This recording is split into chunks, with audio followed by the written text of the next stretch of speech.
Halo semuanya, welcome back to my channel. Nama saya Yuno. Nah, untuk kali ini adalah kita part ketiga, yaitu part terakhir di bahas tentang jalan kebenaran. Oke, just a brief recap untuk dari video-video sebelumnya.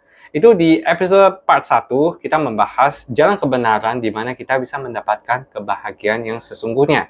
Dan yang part kedua itu di jalan kebenaran, kita mengetahui kebaikan sesungguhnya bagi semua orang itu apa. Oke, nah di part ketiga yang untuk kali ini, kita akan membahas cara kita menjalani kehidupan sehari-hari sesuai dengan jalan kebenaran. Oke, nah untuk penonton yang baru dan of course just a brief reminder, jalan kebenaran itu apa sih?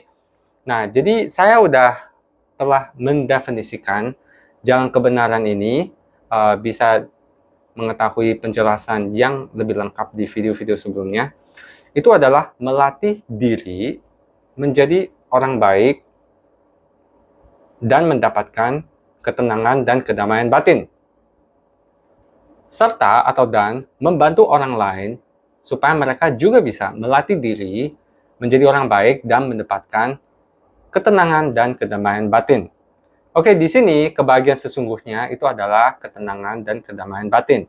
Kebaikan sesungguhnya adalah melatih diri supaya kita bisa menjadi orang baik dan mendapatkan kebahagiaan tersebut.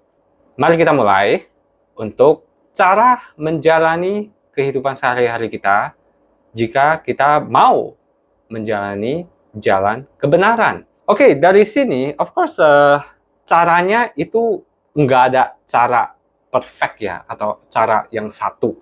Beda-beda orang, beda-beda cara. Di keluarga ini, mereka ada tradisi tersendiri, negara ini, area ini, orang ini, cara pemikirannya itu beda-beda. Jadi nggak ada satu cara itu yang perfect, yang bisa kita pakai. Tetapi ada satu patokan yang kita bisa melihat.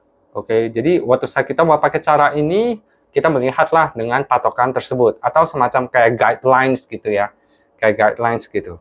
Oke, so I would say this patokan ini lebih ke cara kita pikir. Oke, dan saya udah simpulkan itu total ada 4. Yang pertama itu adalah doll selalu berubah. Maksudnya apa? Doll itu diri sendiri, orang lain, dan lingkungan. Oke, di sini ada ilustrasi. Saya akan kasih tahu. Oke, yang di ilustrasi ini ada satu orang, itu kamu. That's you. That's me. Yaitu diri sendiri. Oke. Nah, selalu berubah. Pemikiran kita berubah. Kita dengan usia, kita fisiknya berubah. Oke, habis itu pengetahuannya berubah. Kayak gitu ya. Jadi emosionalnya berubah. Nah, ini kita selalu berubah. Nah, untuk orang lain itu diilustrasikan dari yang emoticon-emoticon yang dikelilingi kita. Oke, mereka pun juga berubah. Orang lain itu bukan cuma di sekitar kita, tapi juga termasuk yang perlakuan kita yang kena dampak atau perlakuan mereka yang kita kena dampak. Oke, itu bisa jadi dari emotionnya, dari pemikiran mereka, bahkan juga termasuk dari tradition, culture, itu pun juga termasuk. Karena culture, tradition itu orang yang ciptakan. Bisa aja kita yang ciptain, ataupun leluhur kita, orang tua kita, atau government yang bikin satu peraturan. Nah itu orang lain di sekitar kita. Itulah yang kita perlu mengetahui. Itu pun juga bisa selalu berubah. Oke, nah untuk lingkungan, of course lingkungan itu yang lain ya, kayak ada binatang, pohon. Actually ini mengilustrasikan lingkungan. Actually it's like a place. Oke, lingkungan itu like tempat. Oke, bisa aja gedung, bisa aja rumah sendiri. Oke, ini cuma ilustrasi. Nah, jadi itu pun juga selalu berubah. Oke, sering waktu bisa aja dihancurkan, bangun baru, renovasi segala macam. Nah, artinya apa? Ini dengan patokan ini kita bisa mengetahui bahwa lingkungan itu selalu berubah. Jadi, pastikan kita harus selalu tenang. Mau ada ini, mau ada itu, tetap kita tenang, tetap kita bahagia. Maksudnya begitu. Jadi, jalan kebenaran, ketenangan batin, itu kita melatih diri supaya walaupun di sekitar kita, diri sendiri, ataupun orang lain berubah, kita tetap selalu tenang. Oke, justru itu, patokan yang kedua, itu adalah walaupun di sekitar kita itu selalu berubah, maupun termasuk diri sendiri, tetap cuma ada satu yang konsisten, itu timeless dan tidak bakal berubah. yaitu jalan kebenaran. Oke, ini sangat ambisius ya, it's like a bold claim ya. Kenapa? Saya merasa jalan kebenaran itu konsisten dan tidak bakal berubah? Ya, istilahnya katanya sesuai dengan part 1 yang saya jelaskan untuk definisi jalan kebenaran itu kita semuanya mau happy, mau tenang. Oke. Tetapi untuk supaya kita bisa happy, bisa tenang, lingkungan kita sama orang lain harus mendukung supaya kita bisa happy. Nah, jalan kebenaran ini, kita selain memastikan kita itu selalu bahagia, kita juga membantu orang lain supaya mereka bahagia. Jadi kalau orang lain bahagia, maka mereka tidak ada keinginan untuk melukai diri sendiri ataupun kita. Nah, jadi lingkungan pun juga harus mendukung supaya orang lain dan diri sendiri bahagia. Oke, lingkungannya nyaman untuk ditinggal, no pollution, segala macam, itu termasuk di dalam. Nah, oke, jadi jalan kebenaran ini, it's quite ambitious, a bold claim, bahwa memang jalan kebenaran itu konsisten, selalu sama, timeless ya, seiring waktu, kayak gitu loh. Karena walaupun peraturannya selalu berubah, tapi kita tetap Tetap tujuan hidup untuk menjadi bahagia. Walaupun culture berubah, cara orang punya tradisi berubah, sistemnya berubah, posisinya berubah, segala macam berubah, tetap kita mau bahagia. Dan untuk bisa bahagia, kita harus jadi orang yang baik. Supaya kita diri sendiri bahagia, orang lain bahagia, maka kita bahagia. Nah, kayak gitu. Oke? So, patokan kedua adalah jalan kebenaran itu konsisten. Nah, patokan ketiga, inilah yang mungkin my main point, itu patokan yang ketiga, itu status kita apa. Inilah yang menentukan cara kita menjalani hidup sesuai dengan jalan kebenaran. Oke? Statusnya itu terlihat dari 3 poin. Oke? Kalau lihat di ilustrasi, itu look at you, oke?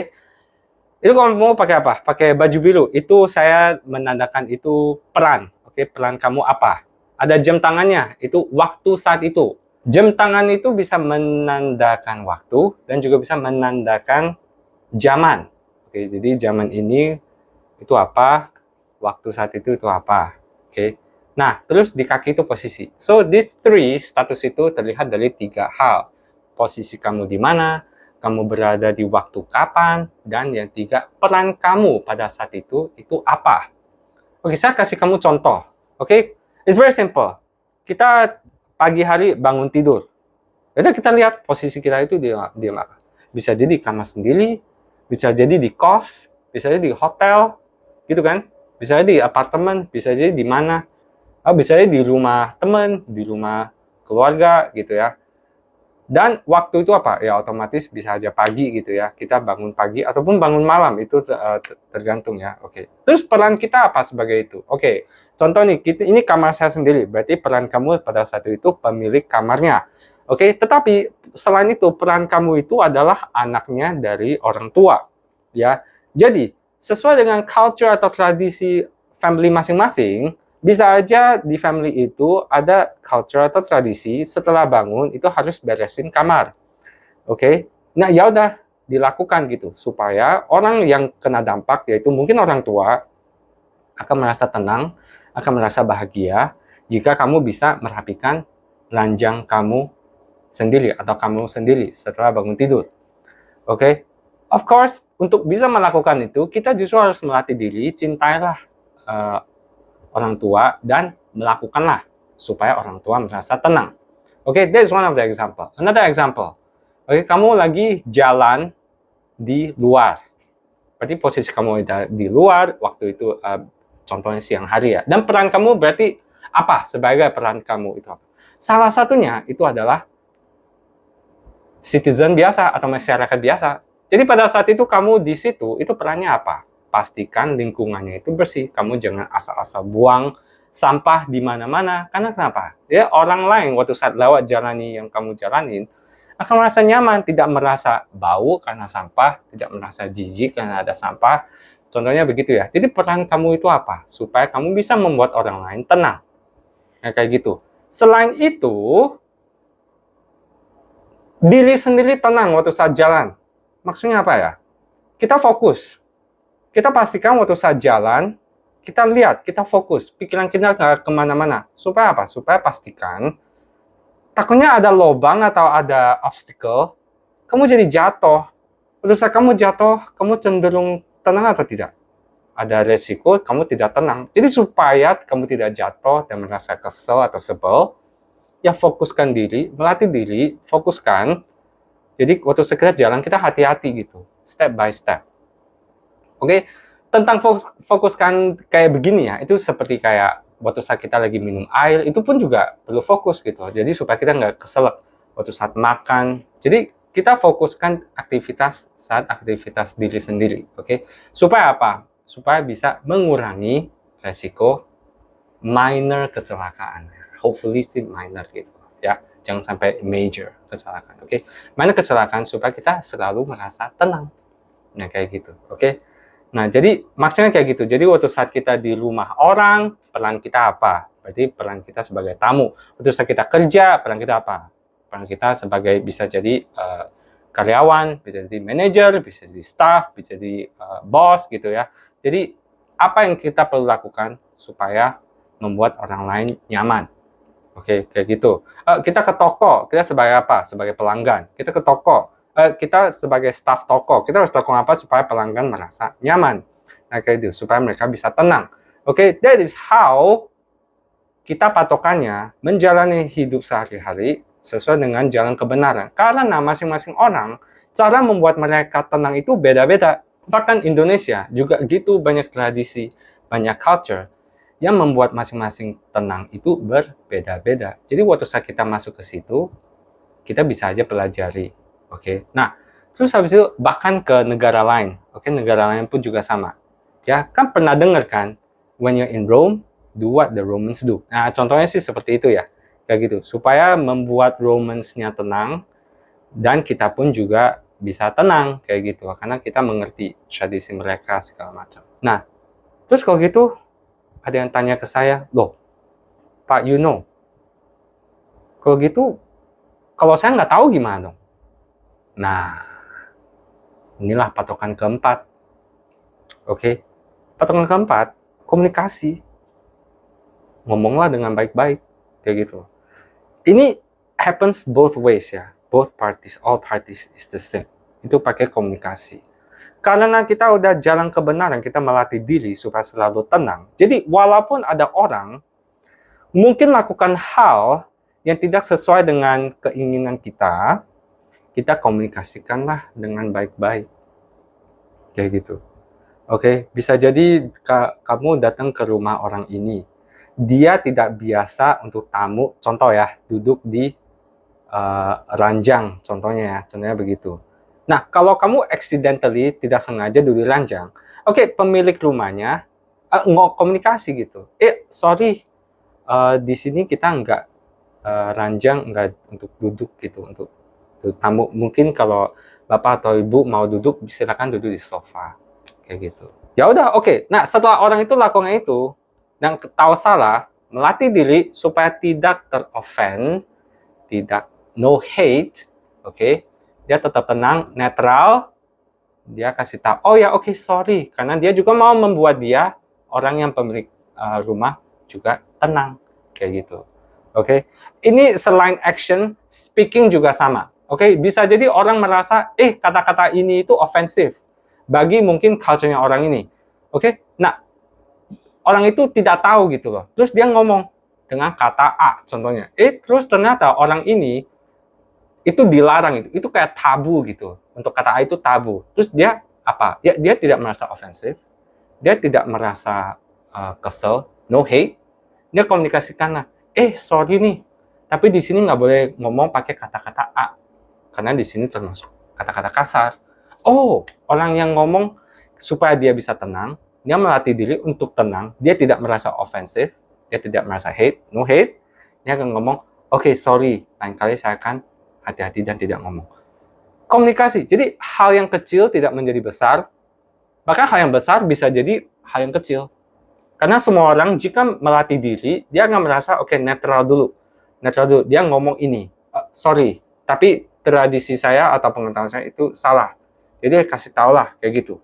Jadi di kebahagiaan yang sesungguhnya, itu mau orang itu beda pendapat, beda kepercayaan, itu tetap aja apa? Tetap aja kita respect, saling respect, karena ada cinta terhadap diri sendiri. Kita masih ingat loh, kita harus ingat, jangan kebenaran itu, titik awal kita itu apa? Itu netral, kita tidak ada keinginan baik, kita tidak ada keinginan buruk. Karena kita tidak ada keinginan buruk, justru itu kita melakukanlah hal-hal yang tidak melukai orang lain. Kayak gitu. Jadi walaupun orang lakukan apa, kita tidak ada niat untuk melukai dia. Kayak gitu. It all goes down to intention. Keinginannya itu apa. Seperti itu. Oke. Jadi inilah patokannya keempat, komunikasi. Oke, harusnya sih ini udah cukup menurut saya. Jadi untuk patokan supaya kita bisa menjalani hidup sesuai dengan jalan kebenaran, saya simpulkan lagi, itu ada 4. Oke, kita harus mengetahui do itu apa, do itu diri sendiri, orang lain, dan lingkungan, itu selalu berubah. Selalu berubah. Oke, sains pun juga selalu berubah. Ada tambahan ini, ada perubahan informasi ini, itu pun juga berubah. Jadi, walaupun pemikiran kita tentang hal ini itu berubah, dengan kenyataannya itu berubah, kita diri sendiri apa? Kita diri sendiri harus tetap tenang, tetap bahagia. Whatever happens, kita tetap tenang, tetap bahagia. Mau ada itu, nggak ada itu, kita bahagia. Nah, patokan kedua, itu jalan kebenaran lah yang konsisten, yang timeless, dan absolute gitu loh, oke? Another bold claim. Oke, nah absolute, oke? Jadi jalan kebenaran lah yang kita harus mengetahui, itu konsisten. Jadi walaupun lingkungan kita berubah, yang lain berubah, ikut diri sendiri berubah, tapi pemikiran kita terhadap jalan kebenaran itu selalu konsisten. Oke, patokan ketiga itu status. Oke, status dari 3 hal, yaitu peran, waktu itu, zaman itu, dan posisi itu. Oke, actually ya tentang zamannya, justru beda-beda zaman itu cara orang tenang itu beda-beda. Oke, I'm not gonna talk about the controversial stuff lah ya. Kayak zaman dulu pemakaiannya pun juga berubah. Beauty standard pun juga berubah. Apakah karena perubahan-perubahan ini membuat insecurities kita juga ikut berubah? Ya enggak dong. Justru kita sesuai dengan jalan kebenaran, kita harus mengingat, harus selalu tenang. Walaupun hal ini berubah, kita tetap harus tenang. Kita tetap harus membuat orang lain tenang. Justru kalau bisa, zamannya itu semakin ke sini, justru zamannya itu semakin demi kebaikan, ketenangan orang lain. Menurut saya sih itu akan lebih bagus lah. Jadi kalau ada muncul satu law, a new hukum, a new pasal gitu ya, itu demi kebaikan masyarakat. Kayak gitu. Oke? Nah, itu untuk status. Dan yang keempat, komunikasi. Semua hal itu bisa ngomong dengan baik-baik. Komunikasi. Komunikasilah juga termasuk dengan give and take. Ini saya tambahin lagi ya. Itu contoh kayak satu hubungan. Mungkin kamu hubungannya kakak adik. Terus kakaknya selalu ngomong hal-hal yang agak verbal bully lah istilahnya, kayak sekedar itulah. Terus kamu sebagai adik merasa saya malu gitu loh kamu ngomong begitu. Sebagai adik jika merasa malu, oke, netralkan dulu, jangan langsung kesel, langsung blow up, langsung explode. Jangan. Ngomonglah dengan baik-baik terhadap kakak kamu gitu. Oke, bilanglah ko atau c. Ya, tolong dong jangan ngomong hal ini karena ini membuat saya embarrassed. Kayak gitu. Nah, sebagai kakaknya, karena menjalani jalan kebenaran, demi adiknya itu tenang dan damai, dia akan berubah. Kayak gitu. Oke. Of course dari sini komunikasi ini ya, kita harus ada titik tengahnya lah. Yang mana yang memang kita berubah demi kebaikan, yang mana yang kita tahu ternyata hal-hal kecil harus ngomongin, hal kecil harus ngomongin. Jadi kita sebelum komunikasi kita mikir dulu, sebenarnya hal ini itu perlu di ngomongnya atau nggak perlu sih? Kita kan melatih diri netral ya. Kalau the best way, oke, ini saya ada satu prinsip sih. The best way to win a conflict or a fight is to have no fight at all. Ngerti nggak maksudnya? Jadi kalau the best way to win a fight is to have no fight. Kayak gitu. Jadi kalau memang perlu ada ngomong, belum tentu perlu di ngomong. Mungkin bisa jadi kamu diri sendiri mikirnya OVT ya, overthinking gitu. Kayak gitu sih. Well, I hope dengan 4 patokan ini kalian bisa setuju. Atau mungkin ada pemikiran lain, cara kalian merasa menjalani hidup sesuai dengan jalan kebenaran itu kayak gimana? Apakah ada caranya yang di luar patokan ini? Sharing aja di dalam komentar. Terus, nah, untuk next video yang saya akan bahas itu tentang orang buruk. Lebih tepatnya itu kemelekatan. Karena kemelekatan menurut saya itu yang membuat kita menjadi orang buruk karena kita masuk ke penderitaan. Kemelekatan itu kemelekatan itu sumber semua penderitaan. Nah, kayak gitu. Hopefully, kalian penasaran dan ditunggu next videonya. Okay, so always remember, be happy. See you in the next video. Bye-bye.